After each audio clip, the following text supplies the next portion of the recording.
Farohki,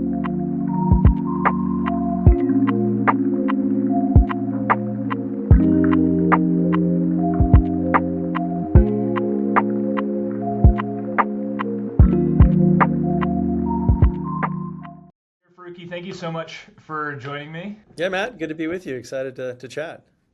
Yeah, man, it's been a while since we caught up on this. So we started a podcast series getting into participatory budgeting, and I thought, what better way to understand it more than to talk to you, who I did 2 previous cycles with. And to be honest, like we never really sat down to talk about to really do a kind of recap, of everything that went down. We had lunch in Atlanta, we had fun hanging out, but this will be a time to really get everything out on the table and hear how it went for you. So I'm looking forward to it.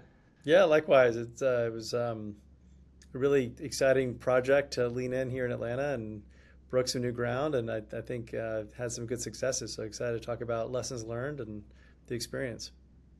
Nice. Okay, so for a little context for the audience, as I mentioned, you and I did 2 PBs together, 2 participatory budgeting cycles. And if you don't know what that is, to the audience, we will explain that to you soon. We did one which was called Downtown Decides, where Amir had $1 million to focus on a transport budget in a downtown corridor. And we'll talk about that. We did another one that was very different called Candler Park Decides that was only a $50,000 budget dedicated to a park. Each one had interesting partners and were different models in their own right, and I think both were really big successes, and so I want to talk to you about how that felt. But I also, at the very beginning, want to begin on a sort of personal note, which is you were my first client, in case I didn't mention that yet, and really I think you're the reason that Civic Trust got off the ground, because I had done 2 cycles in New York City with another consultancy, and they had come to me and asked me if I could, when that consultancy went away, they asked me, can you build something and then provide for us what you did before so that you can just come back and slot in and work with us again? So I spent 6 months building the infrastructure for Civic Trust to do that. And then at the very end, after working with them pretty hard on it, we wound up losing the RFP because somebody came in cheaper than us. And so we had built the infrastructure for a company, but then didn't have a client. And I was like, what are we going to do? And then we got introduced through a European company who it turns out wasn't able to even do the work. So they got in touch with me. I never told you this, but after we negotiated the deal, we couldn't afford to work with the European company.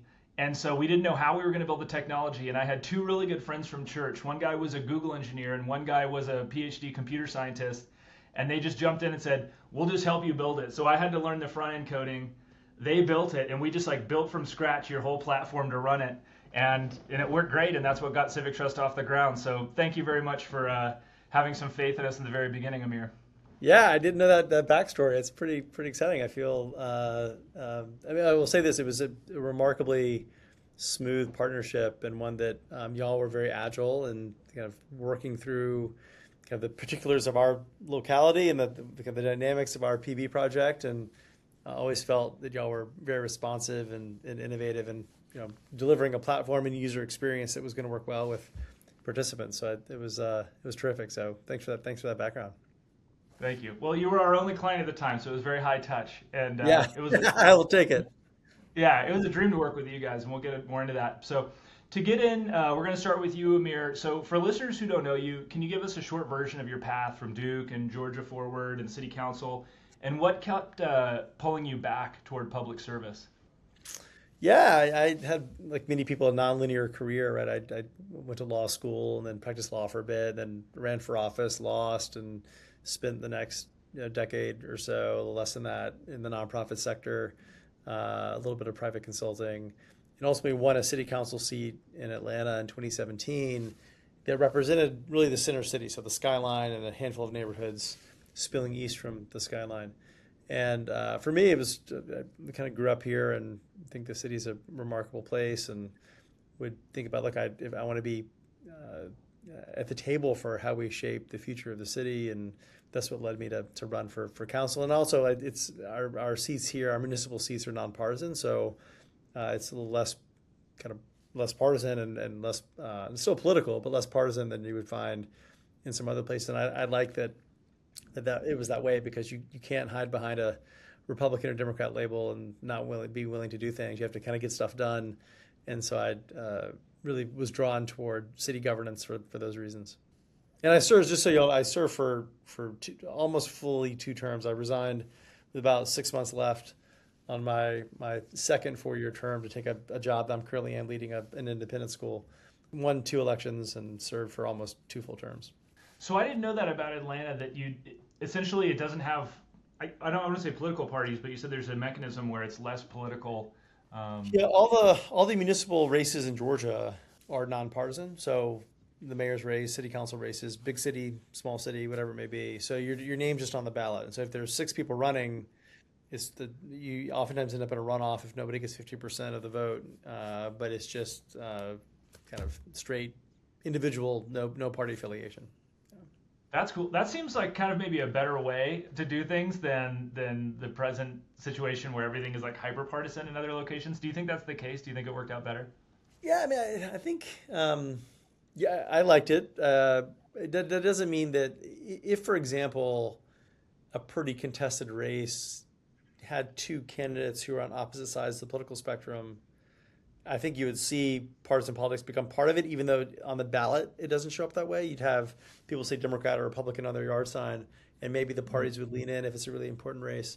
But I do think it makes for, in some ways, it was harder to run because there's no label that helps people understand who you are. So you have to really communicate what your position is on issues or what the relevant issues are in a city race. And so the burden for introducing yourself is much higher. I remember I would look at my friends running in a state house or state senate race, and those are partisan races.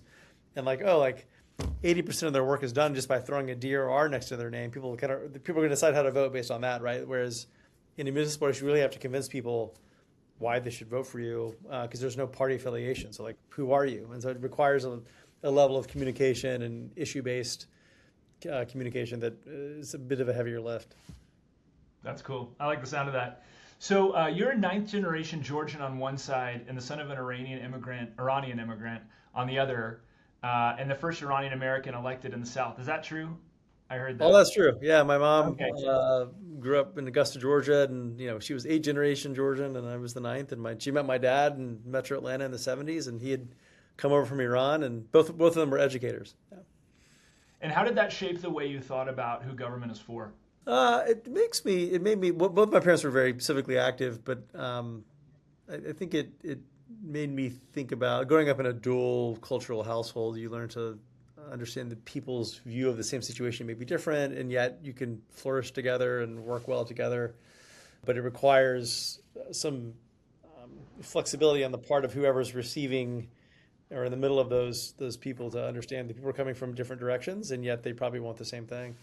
But I'd say that's kind of the biggest takeaway is I entered public service. But both of them, I think, were. My dad was a political science professor. My mom was in the College of Education at a local university, but both of them were very politically active and viewed government as a way to do good. And so that's kind of how I grew up with it. Nice. I love that perspective. You represented about 50,000 people, but kept hearing from the same 250. When did that realization hit, and why do you think you reacted differently than most public officials who simply accept that dynamic? Yeah, I mean, it hits pretty quickly. I mean, you take a sample size over a 12 or 18-month period, and you're like, I hear from the same, it's not an insignificant number of people. It's a good number of people, but it's the same folks over and over again. I mean, and my wife would always remind me, like, who in their right mind calls their city council person? Like, she would, like, I never would consider to ever call my city council person. I just happen to be married to one. And when you're in it, you're like, oh, of course someone's going to call me. But when you kind of step out of it, you're like, oh, you realize like people are busy. They're going about their day. The traffic light's out or there's a park issue. They just kind of like, oh, someone's going to fix this. And they don't take the time to call their city council person. But inevitably, there's folks who just avail themselves as they should to contacting their public officials. But it's the same kind of universe of folks in each neighborhood. There's 20, 30, 40 folks. You hear from them the most. And if you respond, it's a self-fulfilling loop. We're like, oh, this council member responds. I'm going to email them about the next thing and the next thing. And so it kind of is a just kind of flywheel that builds on itself. But I realized pretty quickly that for all the 55,000 folks or so that I represented, the people I were hearing from were the ones who usually had the most most gravitas and privileged to reach out. They were homeowners. They were pretty well connected to the neighborhood association or had been involved in contacting their public officials for years. And yet so many people I represented were renters and were young and probably didn't think about municipal governance, or they were just busy and they had two jobs, or they maybe lived in Atlanta part-time, but this was their primary base. And all these kind of factors of like the universe of people you represent is quite diverse. And the people I would hear from were overwhelmingly white, overwhelmingly homeowners, and longtime residents. And so those are valid parts of my constituency, but they weren't my entire constituency. So to the extent I could expand the umbrella to bring more folks into engaging with city governments or just my office, I found that to be an interesting challenge. Yeah. So let's dive into Downtown Decides and what we did there. Can you quickly describe for our listeners what PB is in your words? PB, participatory budgeting. It's a mouthful. PB is much easier to say. I always stumble over the participatory. There's lots of different models around the world. I think it started in South America somewhere and quickly flourished across the globe. But it's a way to essentially say to the public, here's, in some places, the entire budget, rare occasions, but in most cases, here's a portion of the annual budget or some portion of public funding. You decide how to spend it. And so it's a way to engage residents, whether they vote or not. You can craft any age range. You can put all sorts of parameters on it. But like, you shape your community. And in many ways, the appeal to me was, A, how do you get more people involved? B, people who live in the city experience it in a way that maybe a city department doesn't or a city council person doesn't. So you're going to see things and have ideas about things that I'm not going to have, but are great solutions to a problem. And three, ideally, it builds stronger trust in government, because if you can say, hey, here's how these dollars should be spent, and it does get spent that way, and you see the fruits of it, then you're like, oh, okay, I trust my local government more. I'm more likely to vote. I'm more likely to engage, and that's a net positive in a democracy. Yeah, totally agree. How did it get on your radar? I think I read an article about PB in New York, and then I just kind of went down the rabbit hole of like, have we ever done this? Could we do this? Where else does it? And pretty quickly zeroed in on some really massive programs in Europe, and I got a grant from the German Marshall Fund to go to Europe to spend 2 weeks looking at PB programs in Madrid and Paris.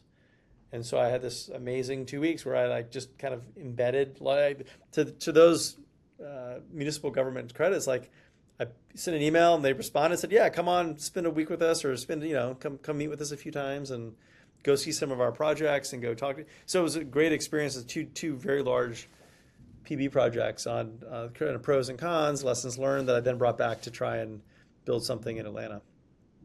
That's so cool. Yeah, those are some world-leading PBs. I didn't know you had done that, but those at the time, I think each of them had gotten up to 100 million euro. Yeah. Which is really incredible. Yeah, they have serious infrastructure over there.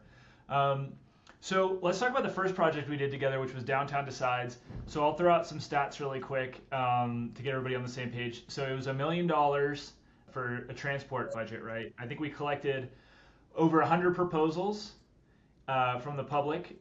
We wound up getting 33 of them on the ballot and got 3,479 votes and 17 projects funded. Stuff like pedestrian-only street, sidewalk widening, painting an island. That was my favorite project. Yeah. That was my favorite project. I use that as an example all the time. Yeah. It was so fun. It was only $4,000. I love that ADOT was willing to go do that for $4,000. Yeah, for viewers' sakes, it was just a little concrete triangle island. It was it separated a bike lane from a traffic lane, and I think some cyclist was like, "Hey, cars run over this all the time. It's hard to see it. What if we just painted it yellow?" And it was a small project, and people liked it, and it got funded. Yeah. And out of 17 projects that won, it was the fourth most popular. It got like 1,200 votes, and that's just the most perfect symbol of why PB is a smart idea, that it's like the people who use the thing, over 1,000 of them acknowledge, they're like, this would be better if this was painted, and it's just like such a minuscule thing for ADOT to have on their radar, and then this is what surfaced it. So can you walk us through that a little bit? So back in 2019, you found this $1 million in unspent transportation money. Why did you hand that decision to residents instead of just spending it yourself? Well, I thought it'd be a fun project to do and a way to really get people involved in reshaping or improving downtown. In our downtown, we have a couple areas of town, Midtown, Buckhead, they're a little more densely populated with residents. Our downtown is largely hotels, businesses, conventions. We have a major university there, government buildings, but it doesn't have a tremendous, there's some residential concentration, but not a lot. And so it's used by everyone, but it can kind of feel a bit empty at times. If there's not something going on or school's not in session. And so, it had this $1 million that had been previously allocated to my predecessor and had yet to be spent downtown. So let's just put this open to residents. Or really, we said anyone who spends time downtown can vote.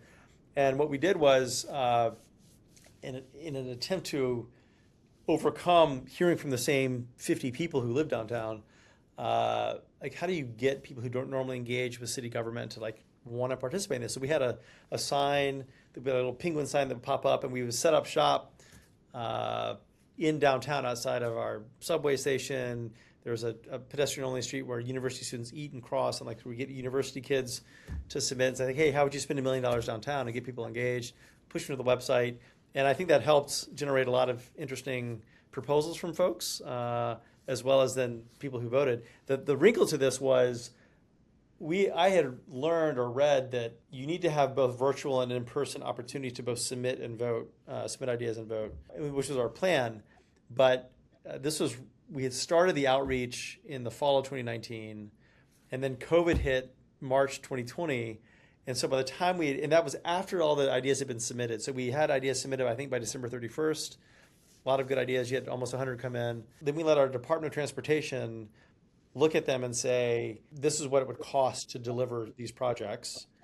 Some of the projects were outside the scope of city governance. So like there was one or a few about our public transportation system, which isn't run by the city. It's a different entity. So we couldn't affect like an extra bus route or redoing a bus station or a bus stop. But everything else would fall within the purview. Anything that fell within the purview of city government, we had that department price it.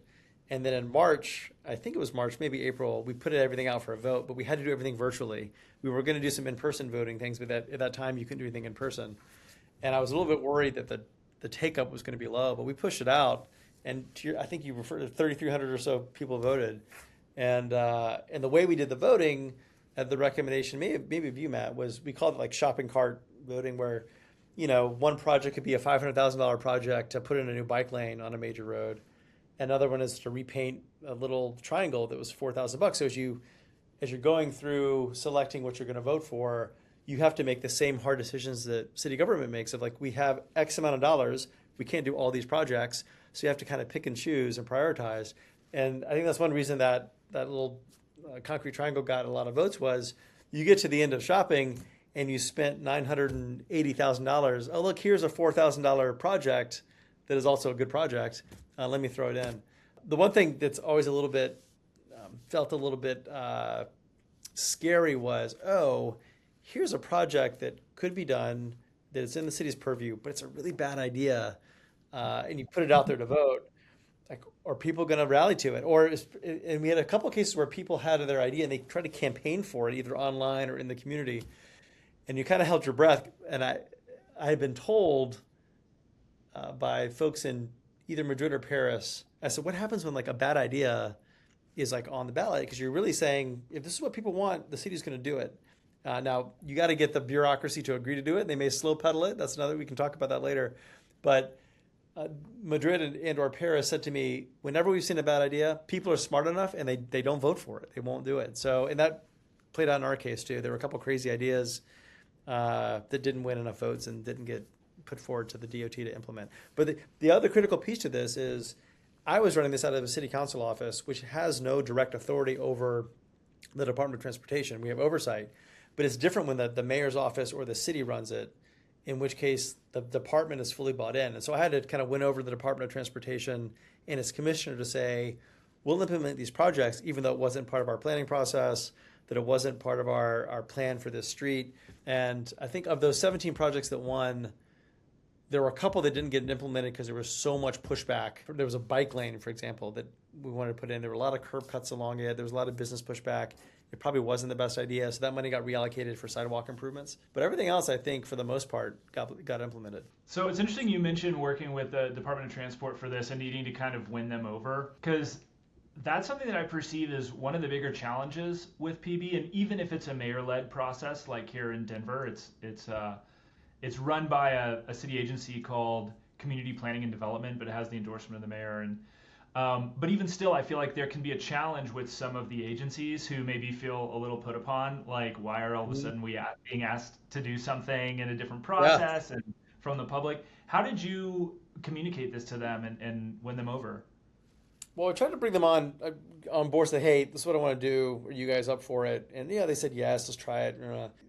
There were we have one partner downtown, Central Atlanta Progress, that is kind of a downtown business advocacy group that also does a lot of placemaking work in parks and streets downtown. And to their credit, once the project list had been voted through, they were good advocates for these projects down with the Department of Transportation.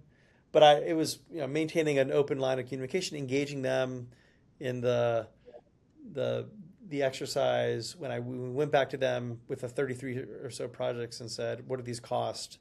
We had to push them a little bit, but they kind of went around to costing them. But for them, some of these projects that they're working on take years to come to fruition. And here we are, not jumping the line because the funding is there. It's for me to allocate. But we had to push pretty hard to make sure that projects didn't fall off the to-do list. Because one of the risks you run is people get really excited about PB. They vote, they propose ideas, they see their idea on the ballot, they vote, maybe it gets through, and then they wait to see it implemented. And if you're not implementing a project within 12 to 18 months, people are like, hey, whatever happened, like you lose the moment, right? Like there's a loss of trust. So people, this was just some political ploy to get people excited, nothing's ever going to get done.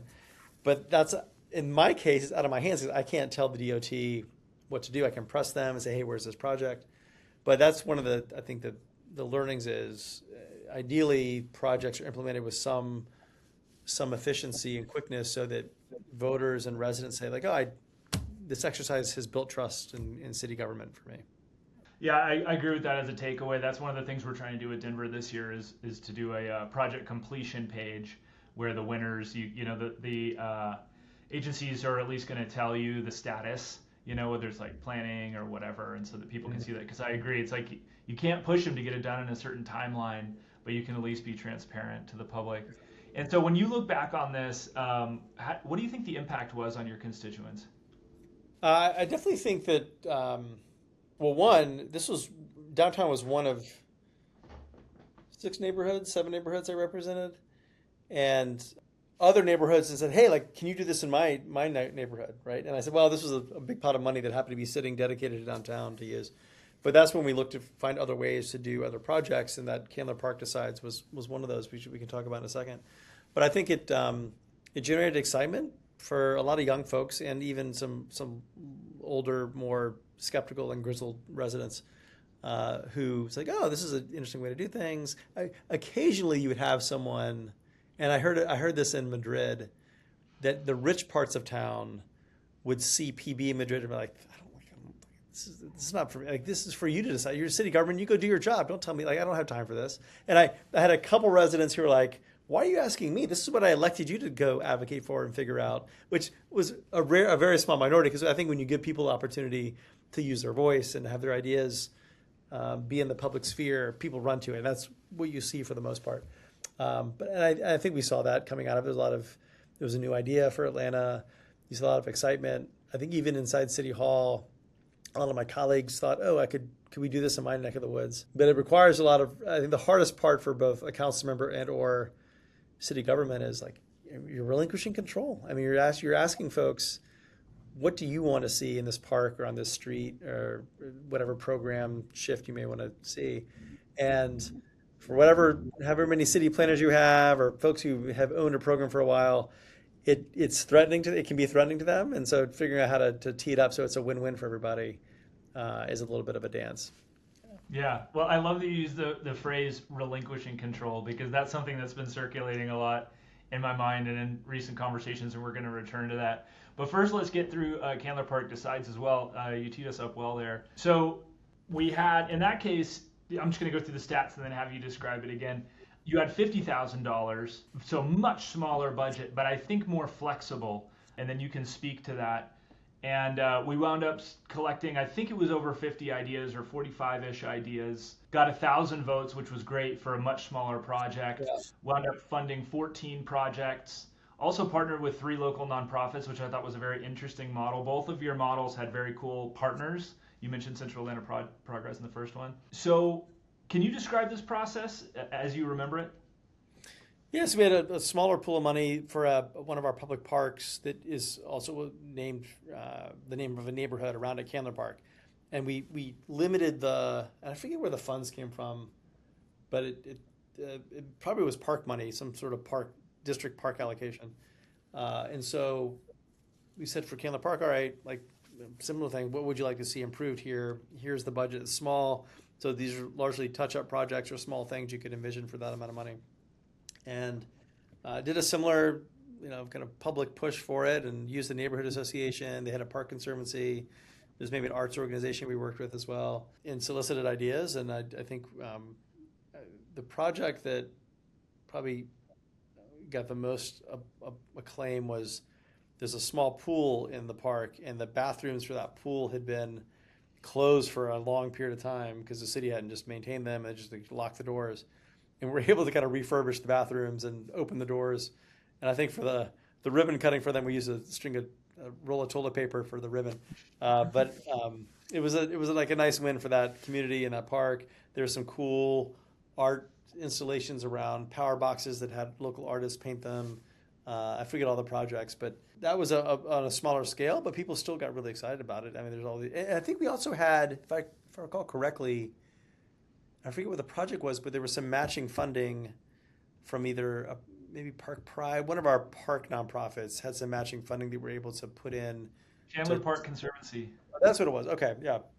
So the Conservancy had some money that matched some money that the city had, and you're able to do more with it. Yeah.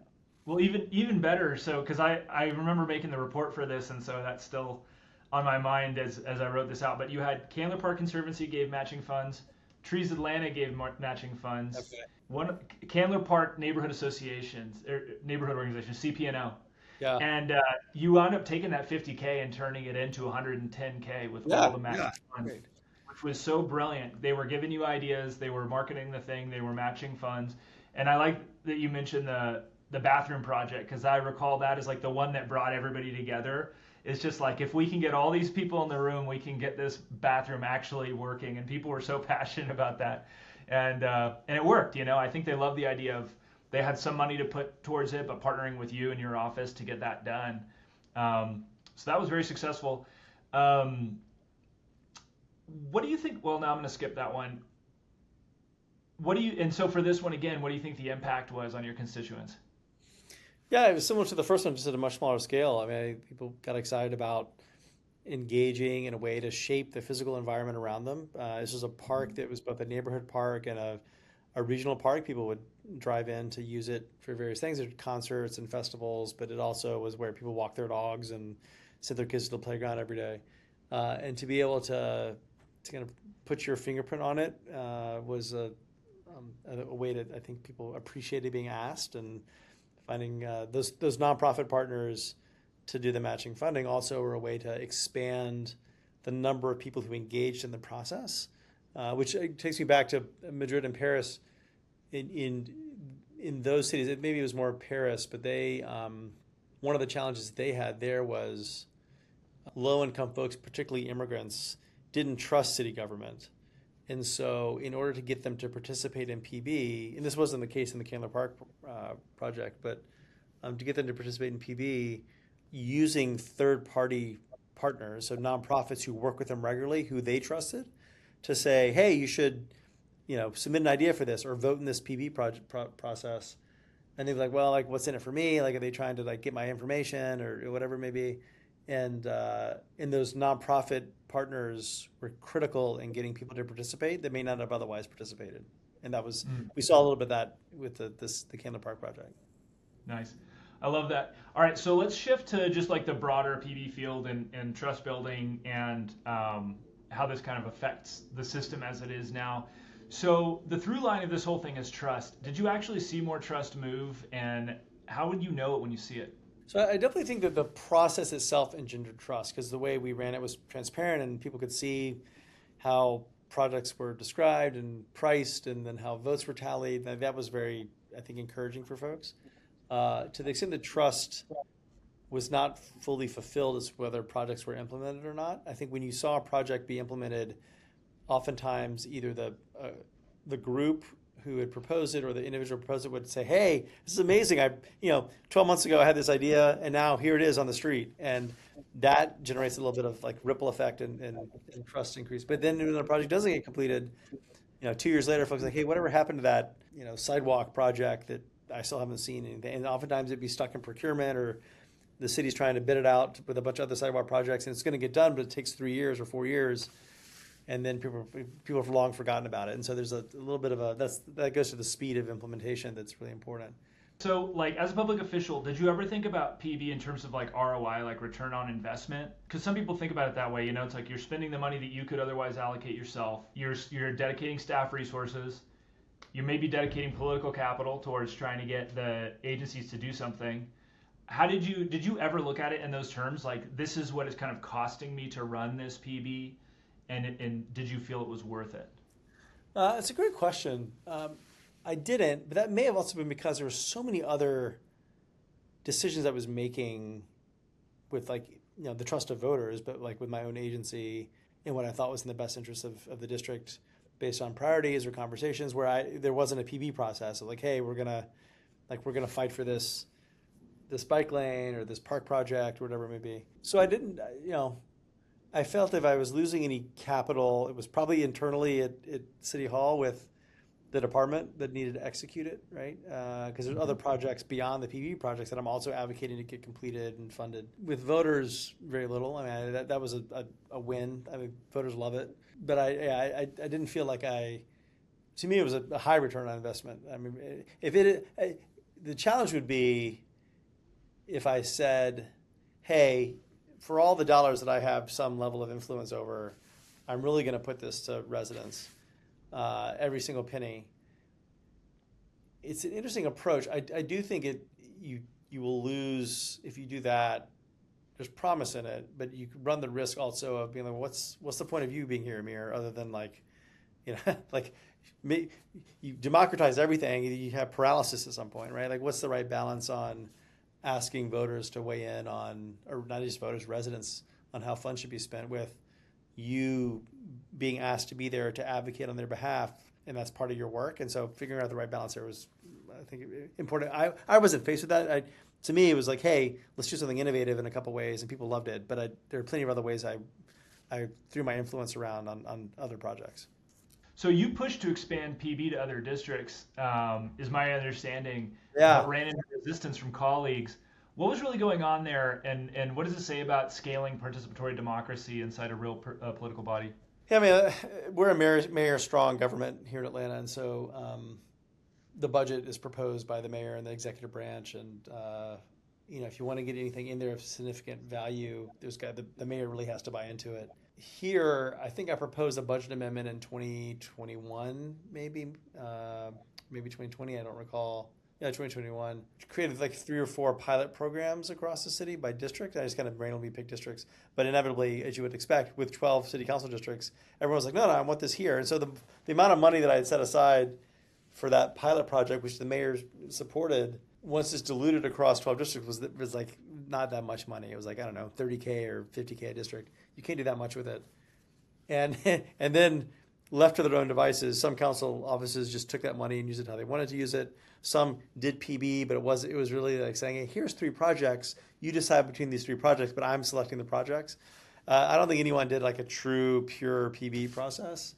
So I kind of, maybe in retrospect, I should have predicted that, but it kind of like was a little disappointing on my part to see colleagues not really embrace what the spirit of it. I do think some individual council members, a handful, did, but it was pretty rare. There wasn't enough proof points even from that exercise to then turn around to the mayor's office and be like, hey, the city should actually run a program like this every year for some portion of the budget, whether it's across the whole budget, parks, transportation, public safety, whatever. Yeah. So PB's been floating around the U.S. for 3 decades now, but has arguably never really taken off.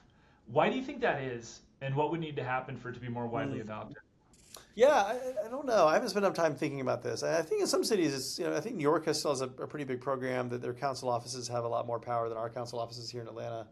And so they run a pretty significant PB program through those offices. I don't know what level of support is provided by the city, or those offices should do it on their own accord, or they have guardrails on it. I think Cambridge, outside of Boston, has a strong program. Chicago's done it. But even in Madrid, we had a remarkable program. They did say that the sustainability of the program was largely based on politics, that if the current mayor there loses to someone of a different party, they could see PB kind of falling away. I think that it won't be as important. So I do think some of the political wins shape whether someone wants to embrace it or not. It's also tough to relinquish control of the process, of just to say to voters, even though you've elected all these folks to make good decisions for the city or the county or the state, whatever it is, but no, we're going to actually just turn that back to you and you decide. That requires a level of like humility and flexibility that I don't think a lot of elected officials have. Because if you can use funding to deliver a project that is going to get you more votes, rather than letting voters decide how to do it, you're going to do the former for a lot of politicians. I also don't know if, I do wonder, there was a city in Spain, I think, who did, I don't know if they still do this or not, and I forget the city. I was talking to the people at Twitter that in this city used Twitter for their entire public communications and customer service experience with residents. It was a small town, like 500 people or so. But every year they would bring everyone in the town together to decide how the budget was going to be spent, even though they have an elected body. And I was like, oh, maybe if you did this at a smaller scale in the U.S., you see more persistent, sustainable kind of buy-in for PB. But in a big city, there's so many voices and organized voices to lobby for their interests. It can feel like extra work to do PB when the system's already set up to make decisions on how to spend money as it is. Yeah, it's kind of a paradox, because you're right on the one hand that people feel, especially elected representatives, they feel that they were elected to make these decisions. But at the same time, if you ask residents, hey, do you want to be able to have a direct say with some portion of this, you get a resounding yes. We ask people at the end of your processes, would they do this again next year? Would they like to see it expanded? And we would get like 97 to 99% yes. Like, yeah. Yes, I want to do this. Yes, this was a good use of city funds. Yes, I want to do this again. So it's like, I think people want to have just a portion, just like an ability to have an effect. And that's a different type of leadership. And I think that's something that kind of needs to permeate the consciousness of our present governance system. Is like, it's a different type of leadership to say, I've been given control over these things. Now I'm going to relinquish some of it back to you guys and oversee that and make sure that your decisions are also done in addition to ours. But yeah, it's wild how much that doesn't exist in the present system, given the amount of demand we can see for it, right? Like, we know residents want it overwhelmingly. Yeah. So yeah. We're getting close to the end of our time. Trust in government has been sliding for years. Even at the local level. Why is resident-led decision-making the right answer to that, rather than just better communication or more meetings? Well, I think you have to have both, right? I mean, I think the more touch points you can have with the public, that expands the base of interaction, not just the folks who naturally self-select to send an email or call or show up to a meeting, the better. Because I think anytime any major issue draws folks out, it still can feel like a strange echo chamber of folks who are usually against something and not for something. And so the extent you give people low barrier ways to have their voice heard, the more you're going to engender trust with voters and draw them into caring about their city. It's not just about, do they engage with City Hall, but like, do they care about where they live and their block and their community, and do they see a way to to engage and make it better. That to me is the biggest win, is if you get people who love their city or their neighborhood and they lean in that way. Yeah, I love that you talk about the challenge of, a lot of voices are against things. And one of the things I love about PB is that everybody who participates is for things. It's like, how do we make a positive change and actually be for things? So it takes all that energy and moves it in a constructive direction. So if a council member or city staffer is listening to this and thinking, I could do this in my district, what's the first move you would tell them to make? Well, make sure you have some funding to do it, right? But then I think it's finding, getting people who be key to the delivery of it excited about it, right? So I think that's the city department that's going to be tasked with implementing it, engaging them in the planning process and the parameters and how you communicate what's possible, what's not possible, is really important. And then beyond that, with the community, like finding partners that will amplify this opportunity for residents, will make it easier than just your office saying, hey, come take part in this. The more people that are excited about it, and it can broaden the echo chamber, the more excitement will build. And so so find the funding, build good relationships internally at whatever government agency or entity that you're associated with, and then find community partners to amplify it and support it. Nice. Okay, so final question. In a sentence or two, what's your vision for civic engagement? What could it look like a decade from now if this kind of thing were embraced? Yeah, I think civic engagement, particularly at the local level, school board, city governance, county governance, it's a very small number of people who participate in it. And I think to the extent, and this requires a lot of work on government's part without a lot of motivation to do so, is how do you make it easy for people to participate if they can't be there physically, if the timing doesn't work? How do you get in front of people outside where they least expect to find you? Like, is it at a Little League complex or at a music festival, or are there ways to catch folks whose first language may not be English, or who are working 2 or 3 jobs, and can I vote on a neighborhood issue or on a PB issue virtually while I'm listening and cooking dinner for my kid? All these ways just to make it easier, which can feel like a lot of work for what may feel like limited participation, but the lower the barrier you can make access to engaging, I think that's ideally where civic engagement will go. I'm curious, or could go. I'm curious what role AI can play in demystifying, what government looks like and how to navigate it. I know cities are already using it to make it easier for customer service, but from a civic engagement side of things, I'm not sure that's been fully tapped yet.